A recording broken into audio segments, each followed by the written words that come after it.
Good morning दोस्तों, मैं हूं प्रदीप मौर्य और आप देख रहे हैं द गैलेक्सी इंस्टीट्यूट के ऑनलाइन चैनल पर। एक बार पुनः आप सभी का स्वागत है, अभिनंदन है द गैलेक्सी इंस्टीट्यूट के इस ऑनलाइन प्लेटफॉर्म पर। जैसा कि दोस्तों इस कोविड-19 की वैश्विक महामारी को ध्यान में रखते हुए हमारी टीम के द्वारा लगातार प्रयास किया जा रहा है कि विद्यार्थियों की पढ़ाई किसी भी कीमत पर छूटनी ना पाए, और उसी क्रम में हमारी टीम के द्वारा लगातार प्रयास भी किया जा रहा है। आपको विभिन्न विषयों के अध्यापक के द्वारा आपको विभिन्न विषयों की कक्षाएं प्रतिदिन सुलभ हो रही हैं। जो कक्षाएं कुछ बाकी नहीं चल पा रही हैं, जैसे ही हमारे अध्यापक बंधु स्वस्थ होते हैं वैसे ही आपकी कुछ कक्षाएं जो बची हुई हैं वो कक्षाएं भी संचालित होंगी। तब तक आप लोग जो निरंतर पूर्व में कक्षाएं जो चलाई गई हैं और जो चल रहे हैं निरंतर, उन कक्षाओं का आप आनंद लेते हुए अपने परिवार के साथ घर पर रहते हुए अपनी तैयारी को आप एक समुचित दिशा प्रदान करिए। इसी के साथ आज हम लोग शुरू करते हैं वैदिक कालीन शिक्षा व्यवस्था में कुछ प्रमुख बातें जो कुछ रह गई थी, जो कल हमने वीडियो में देखा, उसके आगे के बारे में आज हम प्रारंभ करते हैं। कल हम लोगों ने जो वैदिक कालीन शिक्षा व्यवस्था में हम लोग पढ़ रहे थे, क्या पढ़ रहे थे? प्रमुख आश्रम। क्या पढ़ रहे थे? प्रमुख आश्रम। और आपको बताया गया कि प्रमुख जो आश्रम थे इसे हम अध्ययन की सुविधा अनुसार दो भागों में बांट देते हैं। एक हमारा क्या है, ग्रंथ के आधार पर। एक हम किस भाग में बांटते हैं? ग्रंथ के आधार पर। और आपको पता है कल की वीडियो में जो विद्यार्थी हमारे देखें उनको ये पता है कि ग्रंथों के आधार पर हम आश्रमों का वर्गीकरण 3 रूपों में करते हैं। पहला हमारा क्या है, तो अगर कहा जाए जो जिस आश्रम का वर्णन मिलता है जिस ग्रंथ में, तो पहला जो ग्रंथ हम मानते हैं वह ग्रंथ हमारा क्या है? भागवत पुराण। दूसरा, जिस दूसरे ग्रंथ की बात करते हैं उस ग्रंथ का नाम है रामायण। और तीसरे प्रमुख ग्रंथ की बात करते हैं तो यहाँ उत्तर आता है महाभारत। क्या आता है? महाभारत। अब भागवत पुराण की एक और फैक्ट आप लोग जानते रहिएगा कि भागवत पुराण की रचना किसने की? तो भागवत पुराण की रचना करने वाला जो व्यक्ति था उसका नाम था वासुदेव। क्या नाम था दोस्तों? वासुदेव। और इन्हीं वासुदेव को कहा जाता है, क्या कहा जाता है? इन्हीं वासुदेव का एक और नाम मिलता है श्री कृष्ण। क्या नाम मिलता है? श्री कृष्ण। श्री कृष्ण के सखा के रूप में जाने जाते हैं सुदामा। क्या जाने जाते हैं? सुदामा, परम मित्र। श्री कृष्ण के मित्रों में जिन मित्रों का नाम श्रेष्ठ है उन मित्र का नाम क्या था? सुदामा। सुदामा। और श्री कृष्ण और सुदामा का जिस गुरु के आश्रम में मिलन होता है, मुलाकात होती है, साथ साथ शिक्षा ग्रहण करते हैं, उस गुरु का नाम था संदीपनी। क्या नाम था? उस गुरु का नाम था संदीपनी। क्या नाम था दोस्तों? तो संदीपनी आश्रम। किस गुरु का नाम अगर पूछा जाए, प्रश्न पूछा जाता है कि श्री कृष्ण और सुदामा ने किस गुरु के सानिध्य में रहकर शिक्षा ग्रहण की, तो आपका उत्तर होगा संदीपनी गुरु के आश्रम में रहकर क्या की? इन्होंने शिक्षा ग्रहण की। और यहाँ भागवत पुराण में जिस आश्रम का वर्णन मिलता है उस आश्रम का नाम है संदीपनी आश्रम। उस आश्रम का वर्णन, जिस आश्रम का वर्णन मिलता है उस आश्रम का जो नाम है वह है संदीपनी आश्रम। अब एक बात याद रखिएगा, जब आपसे प्रश्न पूछा जाएगा कि वैदिक कालीन शिक्षा व्यवस्था में भागवत पुराण में निम्नलिखित में से किस आश्रम का वर्णन मिलता है, तो आपका उत्तर क्या होगा? संदीपनी आश्रम। प्रश्न पूछा जाए भागवत पुराण की रचना किसने की, तो भागवत पुराण की जो रचना करने वाला जो व्यक्ति है इसका नाम है वासुदेव। और वासुदेव का ही एक और नाम मिलता है भगवान श्री कृष्ण। क्या नाम मिलता है? भगवान श्री कृष्ण। और भगवान श्री कृष्ण और सुदामा के जो गुरु थे उन गुरु का नाम था संदीपनी गुरु, और यही संदीपनी गुरु के आश्रम का वर्णन मिलता है भागवत पुराण में। क्योंकि जब भगवान श्री कृष्ण या वासुदेव जी के द्वारा जब भागवत पुराण की रचना की गई तो उस समय उन्होंने अपने गुरु के आश्रम का भी वर्णन किया। और यहाँ से एक प्रश्न पूछा जाता है कि भागवत पुराण में किस आश्रम का वर्णन मिलता है, तो भागवत पुराण में संदीपनी आश्रम का वर्णन मिलता है। इसके बाद दोस्तों हम बात करते हैं रामायण की, क्योंकि हमारा दूसरा जो प्रमुख ग्रंथ माना जाता है वो है रामायण। और रामायण में अगर देखा जाए तो कहा जाता है कि रामायण की रचना अगर देखा जाए तो रामायण की रचना करने वाला जो व्यक्ति था जिसे कहा गया रचनाकार, तो रामायण का जो रचनाकार करने वाला जो व्यक्ति था उसे कहा गया वाल्मीकि। क्या कहा गया? वाल्मीकि को माना जाता है। महर्षि वाल्मीकि को माना जाता है रामायण का रचनाकार। और यहाँ से एक प्रश्न पूछा जाता है कि वाल्मीकि का पूर्व नाम, तो याद रखिएगा वाल्मीकि का जो पूर्व नाम था वो था रत्नाकर। आपको एक जानकारी, एक फैक्ट और बताना चाहेंगे कि वाल्मीकि प्रारंभ में क्या थे? वाल्मीकि प्रारंभ में एक डाकू थे और कहा जाता था डाकू रत्नाकर। रत्नाकर के बारे में कहा जाता था कि ये लूटपाट, हत्या, चोरी, डकैती जैसे जघन्य अपराध करते थे और इन अपराध के परिणाम स्वरूप इनमें कभी राम शब्द का उच्चारण नहीं कर पाए। और आपको पता है कि देवताओं के ऋषि देवर्षि नारद के साथ कुछ ऋषि मुनि जंगल में यात्रा पर निकले हुए थे और यात्रा के दौरान डाकू रत्नाकर से इनकी मुलाकात होती है। डाकू रत्नाकर ने कहा कि जो कुछ भी आपके पास है आप उसे मुझे सौंपकर आप यहां से जा सकते हैं। तब देवर्षि नारद ने कहा कि आप किसके लिए ये ऐसा कार्य कर रहे हैं? परिवार के लिए, सगे संबंधियों के लिए? तो उन्होंने कहा परिवार तथा सगे संबंधियों के लिए हम ऐसा कार्य कर रहे हैं।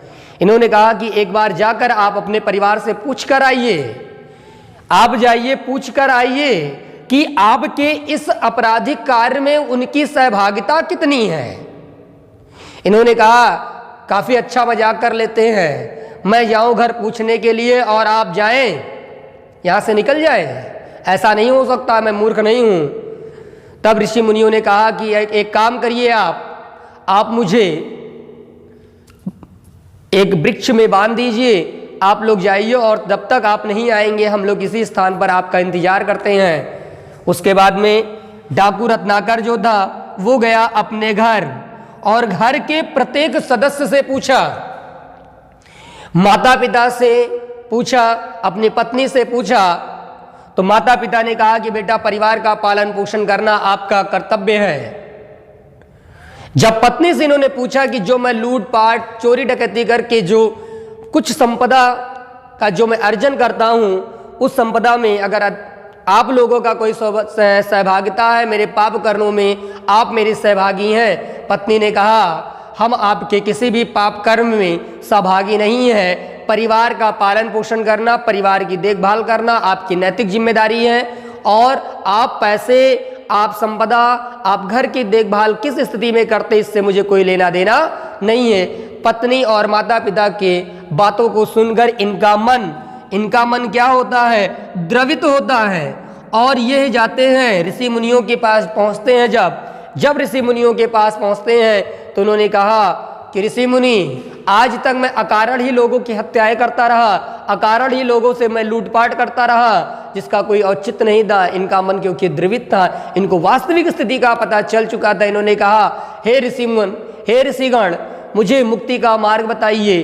तब उन्होंने कहा कि राम नाम का उच्चारण करिए। लेकिन जब इन्होंने अपने पूरे जीवन काल में, जब तक ये डाकू थे, कभी भी इन्होंने धर्म पथ पर कभी कार्य नहीं किया, धर्म पथ पर कभी चलने का कार्य नहीं किया, तो इनसे धर्म कार्य कैसे होगा, धर्म का उच्चारण कैसे होगा। तब ऋषि मुनियों ने कहा कि यह व्यक्ति उल्टा ही कार्य करता हुआ आया है, और इन्होंने राम शब्द का उल्टे शब्दों में उच्चारण, मरा मरा शब्द का उच्चारण कराया। और बाद में चलकर इनको कई वर्षों की घोर तपस्या के पश्चात राम शब्द का उच्चारण होता, और राम शब्द के उच्चारण से ही इनके जितने भी इन्होंने अनैतिक कार्य किए थे, पाप कर्म किए थे, वह सभी कर्म क्या होते हैं, समाप्त हो जाते हैं, और इन्हें ज्ञान की प्राप्ति होती है। ज्ञान की प्राप्ति होती है और उसी समय से ये बन जाते हैं क्या, इनका नामकरण होता है इतिहास में महर्षि वाल्मीकि के रूप में।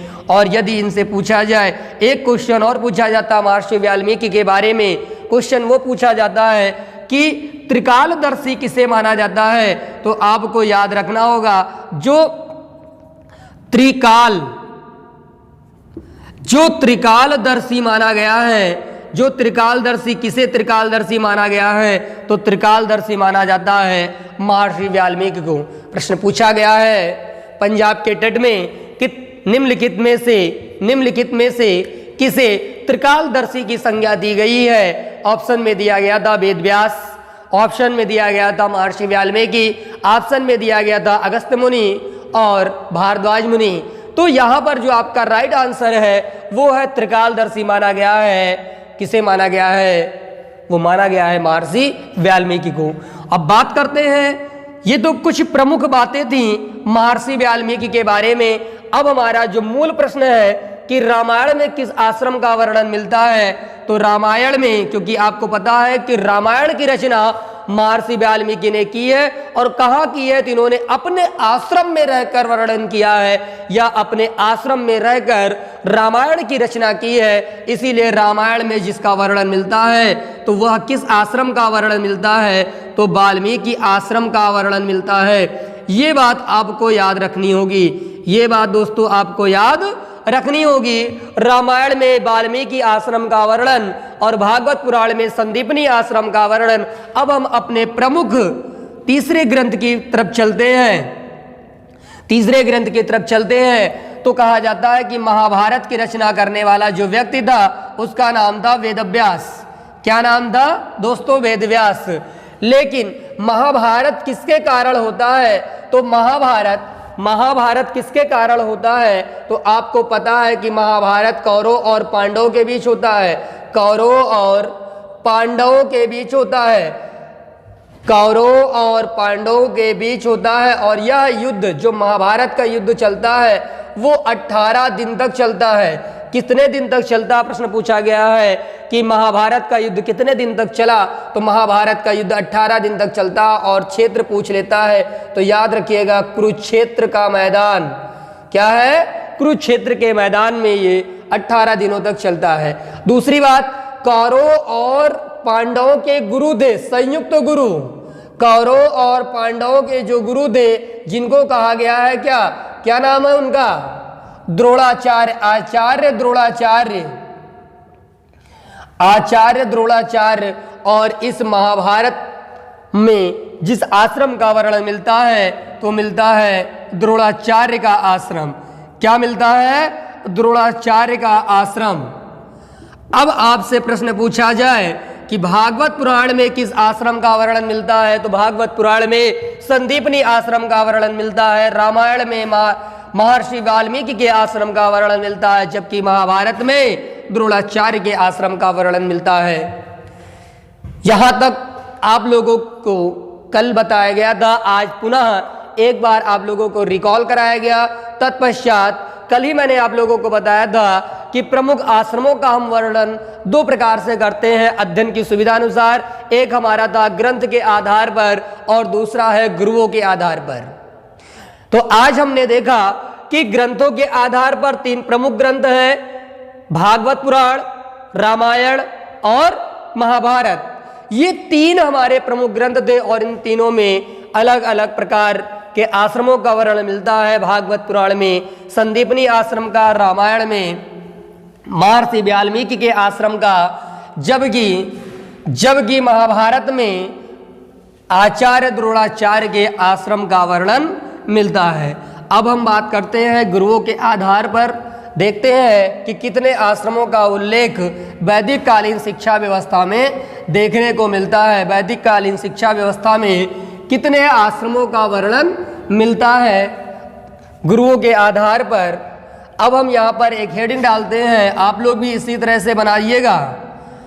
गुरुओं के आधार पर अगर आश्रमों की बात की जाए, गुरुओं के आधार पर अगर आश्रमों की बात की जाए तो आश्रमों की संख्या है 4, ग्रंथों के आधार पर 3, गुरुओं के आधार पर आश्रमों की संख्या है 4। और इसमें अगर हम देखें सबसे पहले गुरुओं के आधार पर अगर हम देखें तो जो सबसे पहले गुरु है उन गुरु का नाम आता है अग्रणी रूप से वेदव्यास। पहला क्या है? वेदव्यास। दूसरा है परशुराम, दूसरे गुरु का नाम है परशुराम। तीसरे हैं अगस्त्य मुनि और चौथे और अंतिम जो गुरु माने गए जिनका वर्णन मिलता है भारद्वाज मुनि। क्या है? भारद्वाज मुनि। अब यहां आपको ध्यान देना होगा कि वेदव्यास के द्वारा महाभारत की रचना की गई थी, जबकि वेदव्यास रहते कहां थे? तो जो गुरु जहां रहेंगे, जहां उनका निवास स्थल होगा, वहीं उनके आश्रम का वर्णन मिलता है उस क्षेत्र में। तो वेदव्यास जी का जो निवास स्थल माना गया, जो इनका निवास स्थल माना गया, क्या माना गया? निवास स्थल जो माना गया वह माना गया हिमालय क्षेत्र। हिमालय क्षेत्र अर्थात अब यदि आपसे पूछा जाए कि वेदव्यास के आश्रम का वर्णन निम्नलिखित में से किस क्षेत्र में मिलता है, तो हिमालय क्षेत्र में मिलता है। परशुराम, क्योंकि ये क्या है? उग्र स्वभाव वाले व्यक्ति हैं। परशुराम के बारे में कहा जाता है कि ये किसके पुत्र थे? तो ऋषि जमअग्नि के पुत्र थे। और जब सहस्त्र अर्जुन के द्वारा युद्ध किया जाता है, सुशीला नामक गाय को राजा सहस्त्र अर्जुन जबरदस्ती इनके पिता के द्वारा छीन कर ले जाते हैं और उस सुशीला के बचाव में इनके पिता की हत्या हो जाती है। और हत्या के बाद इन्होंने क्षत्रिय वंश का समूल नाश करने का भी इन्होंने प्रतिज्ञा लिया था कि क्षत्रियों का इस संसार में रहने का कोई औचित्य नहीं है, क्योंकि क्षत्रिय मूलतः क्या होते? अधर्मी होते हैं। ऐसा मानना था परशुराम का। एक तो स्टेटमेंट ये याद रखिएगा। दूसरा स्टेटमेंट है परशुराम के बारे में कि परशुराम को रुद्रावतार माना जाता है। क्या माना जाता है? रुद्रावतार माना जाता है। और परशुराम को भगवान शंकर का गांडीव का मतलब होता है धनुष। तो भगवान परशुराम को भगवान शंकर के द्वारा दिया गया था गांडीव और कहा गया कि यह जो गांडीव है हमारा, यह आप ले लीजिए। तो इन्होंने कहा कि प्रभु, हमें केवल आपके दर्शन की अभिलाषा थी, बाकी कोई श्रेष्ठ कामना नहीं थी। इन्होंने कहा नहीं, हम इसे आपको देना चाहते हैं। इन्होंने कहा प्रभु जैसी आपकी आज्ञा। और ये गांडीव लेकर चल रहे थे ऐसे परोपकारी व्यक्ति की तलाश में, लेकर चल रहे थे जो वास्तव में शिवभक्त हो। क्या हो? जो वास्तव में शिवभक्त हो। तो शिवभक्तों के रूप में नाम जाना जाता है दशानन। आपको पता होगा दशानन कहते किसे हैं? लंकाधिपति रावण को कहा जाता है। जब गांडीव को लेकर लंका में पहुंचते हैं तो उसी समय दशानन रावण के द्वारा ऋषि मुनियों का रक्तपात किया जा रहा था।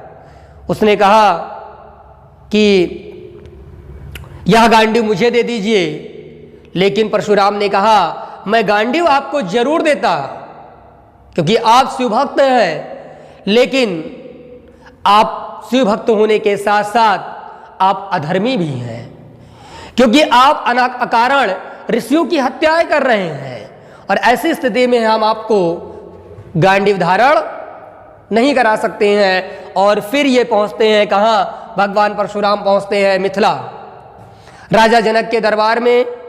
और राजा जनक उस समय के प्रतापी राजा हुआ करते थे, धर्म अनुयायी थे, शैव धर्म को मानने वाले थे और परोपकारी थी।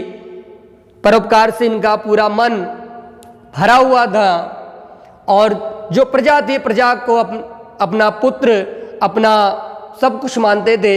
ऐसा देखकर परशुराम ने राजा जनक को शिव गांडीव दिया। बाद में आपको पता भी होगा कि यही गांडीव जो था, जो सीता स्वयंवर के समय भगवान श्री राम के द्वारा तोड़ दिया जाता है और फिर आगमन होता राजा जनक के दरबार में परशुराम का, कि ऐसा कौन सा व्यक्ति है इस संसार में जो शिव के गांडीव को तोड़ देता है। ये सारी बातें आपको विदित होगी। तो याद रखिएगा कि परशुराम थे उग्र स्वभाव वाले व्यक्ति और इनका निवास स्थल जो माना गया है वो माना गया है महेंद्रगिरी पर्वत। कहाँ माना गया है? महेंद्रगिरी पर्वत। तो याद रखिएगा, प्रश्न पूछा जाता है कि परशुराम का आश्रम कहाँ पर निर्मित है, तो परशुराम का आश्रम महेंद्रगिरी पर्वत पर स्थित है। इसके बाद में एक और प्रमुख ऋषि माने जाते हैं, प्रमुख गुरु माने जाते हैं अगस्त्य मुनि। आपको पता है कि एक ऐसे ऋषि हैं जो मानव कल्याण के लिए, इन्होंने मानव कल्याण के लिए अपना समूल जीवन न्यौछावर कर दिया। एक ऐसे ऋषि हैं जो मानव कल्याण के लिए माने जाते हैं अगस्त्य ऋषि। क्या माने जाते हैं? अगस्त्य ऋषि। और दूसरी चीज, अगस्त्य ऋषि के बारे में कहा जाता है कि इनका जो एक परम शिष्य था पर्वतराज हिमालय, इनका परम शिष्य था पर्वतराज हिमालय। लेकिन पर्वतराज हिमालय को एक वरदान प्राप्त था कि दिन दूनी और रात चौगनी, दिन दूना रात चौगना गति से आप बढ़ सकते हैं। जब धीरे धीरे वो बढ़ने लगे तो पर्वतराज हिमालय को अभिमान हो गया कि मुझसे जैसा इस संसार में किसी का कद नहीं हो सकता है। ये अभिमान था और इसी अभिमान के कारण सूर्य का मार्ग रोक दिया। क्योंकि आपको पता है, अगर आपको पता है तो पर्वतराज हिमालय कुछ इस आकार में बने हैं और ये पर्वतराज हिमालय है किस दिशा में? उत्तर दिशा में। जब उत्तर दिशा में है और सूर्य का आगमन जब होता तो उत्तर वाली स्थिति, क्योंकि पूर्व से जब उत्तर की तरफ बढ़ेंगे तो यहीं से शुरू होता है क्या? सूर्य का उदय। सूर्य उदय हो रहा था और ये क्षेत्र क्या था? ये क्षेत्र पूरा का पूरा क्या कर रहे थे? बढ़ रहे थे, दिन प्रतिदिन बढ़ते चले जा रहे थे। ऐसी स्थिति में सूर्य का मार्ग अवरोध उत्पन्न, सूर्य के मार्ग में पर्वतराज हिमालय अवरोध उत्पन्न करने लगे। अब पर्वतराज हिमालय अवरोध उत्पन्न करने लगे तो आपको पता है कि उत्तर और दक्षिण में जो बांटने वाला जो पर्वत श्रेणी है, जिसको कहा गया है अरावली पर्वत श्रेणी या बिंद का जो क्षेत्र है, वहीं से डिवाइड हो जाता है उत्तर और दक्षिण भाग में। ऐसी स्थिति में जब हम बिंद के क्षेत्र तक तो प्रकाश पहुंचता था, लेकिन बिंद के बाद वाला जो क्षेत्र था, दक्षिण भारत वाला क्षेत्र, वहां प्रकाश नहीं पहुंच पाता था। ऐसी स्थिति में जब प्रकाश नहीं पहुंच पाता था तो भगवान सूर्यदेव ने तीनों देवताओं का स्मरण किया। ब्रह्मा के पास भी गए, विष्णु के पास और अंत में महेश्वर के पास गए। तब महेश्वर ने कहा, अर्थात भगवान शिव ने कहा कि एक काम करिए सूर्यदेव, आप प्रातःकाल आप जब स्नान के समय अगस्त्य मुनि स्नान करने के बाद जब आपको अर्घ देंगे, जल चढ़ाएंगे, उसी समय आप प्रकट होकर आप याचना करिएगा। और मुझे पूरा विश्वास है कि अगस्त्य मुनि आपकी बातों को मानेंगे और अगस्त्य मुनि की बात पर्वतराज हिमालय मानेंगे। ऐसी स्थिति में अगस्त मुनि जैसे ही सूर्यदेव को अर्घ्य दिया, सूर्यदेव प्रकट होते और कहते हैं ऋषिवर प्रणाम। एक शिष्टाचार अभिवादन होता। उन्होंने कहा कि बताइए सूर्यदेव कैसे आना हुआ। उन्होंने कहा मानव कल्याण के लिए आप ऋषि श्रेष्ठ जाने जाते हैं और आज इस संसार में मानव कल्याण खतरे में पड़ा हुआ है। ऐसी स्थिति में अगस्त मुनि ने कहा कि कैसा खतरा। उन्होंने कहा कि आचार्य श्रेष्ठ, आपका शिष्य पर्वतराज हिमालय सृष्टि के विकास में व्यवधान उत्पन्न कर रहा है और हम चाहते हैं कि आप उसे समझाएं कि वह हमारे मार्ग को ना रोके, क्योंकि अगर वो हमारा मार्ग रोक देते हैं तो दक्षिण का जो एरिया है, दक्षिण का जो क्षेत्र है वह पूरी तरीके से त्रैमाम हो जाएगा। पेड़ पौधे जीव जगत सब कुछ क्या हो जाएंगे, विनाशकारी स्थिति में, प्रलयकारी स्थिति में तब्दील हो जाएंगे। उन्होंने कहा ठीक है आप जाइए और मैं पर्वतराज हिमालय से वार्ता करता हूं। ऐसी स्थिति में पर्वतराज हिमालय का आवाहन होता है। पर्वतराज हिमालय आते हैं। अब यहीं से शुरू होता है गुरु और शिष्य, क्योंकि पूरे वैदिक कालीन शिक्षा व्यवस्था में देखा जाता है कि यदि गुरु ने कुछ भी कह दिया तो शिष्य क्या होता है, गुरु ने कुछ कह दिया तो शिष्य उसे हर हाल में पूरा करता है। जैसे आपने देखा था गुरु द्रोणाचार्य और एकलव्य की कहानी। एकलव्य ने क्या किया, गुरु द्रोणाचार्य ने अंगूठा मांगा और एकलव्य ने खुशी खुशी अंगूठे का क्या किया, गुरु के चरणों में रख दिए। तो ऐसे उस समय के गुरु और शिष्य में क्या थे, आघात प्रेम था। ठीक है, और ऐसा ही यहाँ ऋषि मुनि अगस्त के बारे में और पर्वतराज हिमालय के बारे में भी वर्णन मिलता है। जब अगस्त ऋषि ने पर्वतराज हिमालय का आवाहन किया तो उन्होंने कहा कि गुरुवर मेरे लिए क्या आदेश है। उन्होंने कहा कि शिष्य वत्स, मुझे किसी महत्वपूर्ण कार्य के लिए दक्षिण दिशा की तरफ जाना है, लेकिन आपका कद काफी ऊंचा है जिसके कारण मैं उस दिशा की तरफ नहीं जा पा रहा। उन्होंने कहा कि आचार्य श्रेष्ठ मैं अपनी गर्दन को झुका लेता हूं, आचार्य श्रेष्ठ मैं अपनी गर्दन को झुका लेता हूं जिसके कारण आप चले जाएंगे। उन्होंने कहा कि वत्स मुझे तुमसे यही उम्मीद थी, लेकिन एक बात का स्मरण रखना होगा कि जब तक हम दक्षिण दिशा से वापस नहीं लौट के आते हैं तब तक आप क्या करिएगा, इसी स्थिति में आप रहिएगा। उन्होंने कहा गुरु का आदेश सर्वोपरि है। और उसके बाद में अगस्त मुनि चले आते हैं दक्षिण दिशा में। और आपको पता है कि दक्षिण दिशा में एक पर्वत है जिसको कहा गया है दंडकारण्य पर्वत। ठीक है, दंडकारण्य पर्वत। तो जो ये दंडकारण्य पर्वत है ये दक्षिण दिशा में है, अर्थात ये तमिलनाडु क्या नाम है, ये आंध्र प्रदेश और तेलंगाना वाला जो पार्ट है, हैदराबाद का जो क्षेत्र है वहां पर मिलता है दंडकारण्य क्षेत्र पर्वत। और यही दंडकारण्य पर्वत में अगस्त मुनि का निवास स्थल माना जाता है। क्या माना जाता है, निवास स्थल। अब यदि आपसे पूछा जाए अगस्त मुनि का आश्रम कहाँ है, तो अगस्त मुनि का आश्रम दंडकारण्य पर्वत में स्थित है। इसके बाद चौथे और अंतिम गुरु के बारे में अगर हम बात करें तो कहा जाता है कि भारद्वाज का आश्रम कहाँ है, तो भारद्वाज का आश्रम कहाँ है, प्रयागराज। जो बालक, जो विद्यार्थी कभी प्रयागराज गए होंगे, वहां प्रयागराज में एक तट है जिसका नाम है मंदाकिनी तट।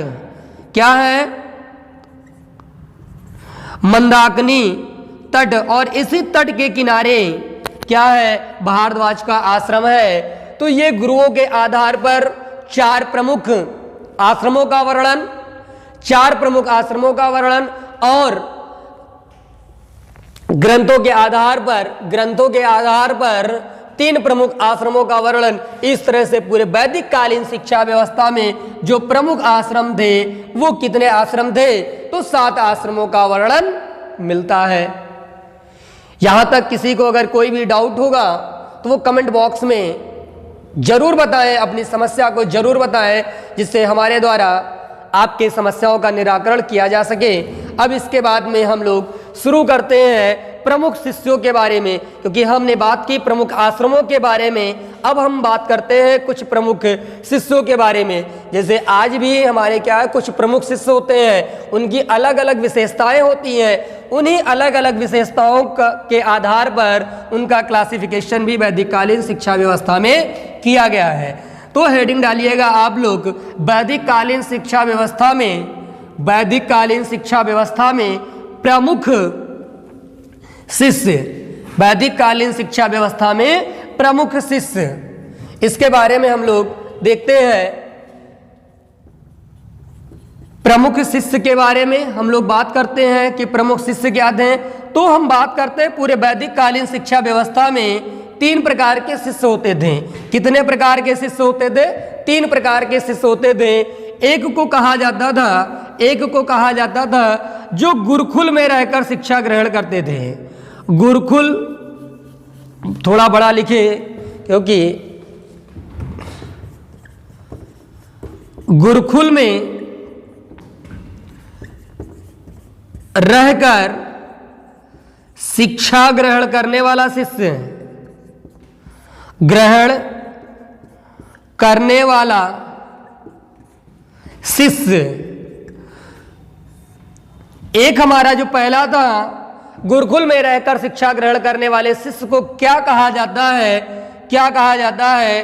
तो कहा जाता है अंतेवासी। क्या कहा जाता है? अंतेवासी। अर्थात जो पहले प्रकार का जो शिष्य था, जो गुरुकुल में रहकर शिक्षा ग्रहण करता था, उसके लिए एक शब्द का प्रयोग किया जाता है अंतेवासी। दूसरा क्या है? जैसे आजकल ट्यूशन देने वाले अध्यापक आप लोग के घर पे आते हैं, कुछ ऐसे भी जो एकेडमिक परीक्षाओं को तैयारी करने वाले हैं, कुछ बच्चे तो कोचिंग जाते हैं, कुछ बच्चे को पढ़ाने के लिए उनके घर अध्यापक आते हैं। अर्थात कहा जाता है कि पिता के घर रहकर शिक्षा ग्रहण करने वाला, शिक्षा ग्रहण करने वाला जो शिष्य होता था, उसके लिए एक शब्द का प्रयोग किया गया है। उस शब्द का नाम है पितृरंतेवासी। पितृरंतेवासी।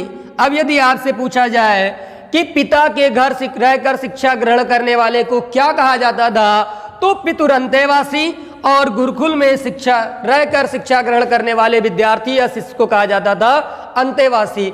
इसके बाद में जैसे आजकल के विद्यार्थी हैं, ऐसे उस समय के विद्यार्थी, जैसे आपको क्लास पसंद नहीं आई तो आपने क्या किया? फैकल्टी चेंज कर दी, मतलब कोचिंग टू कोचिंग ट्रांसफर। आज आप 10 दिन, जब ऑफलाइन क्लासेस चलती थी तो देखा जाता था कि 10 दिन बच्चे इस कोचिंग में पढ़ रहे हैं तो 10 दिन बच्चे दूसरे कोचिंग में, 10 दिन दूसरे कोचिंग में, और इस तरह कहते थे कि फ्री मैंने पूरे 1 महीने शिक्षा ग्रहण की। ऐसे ही उस समय विद्यार्थी थे। अर्थात कहा जाए कि भ्रमण करने वाले विद्यार्थी, भ्रमण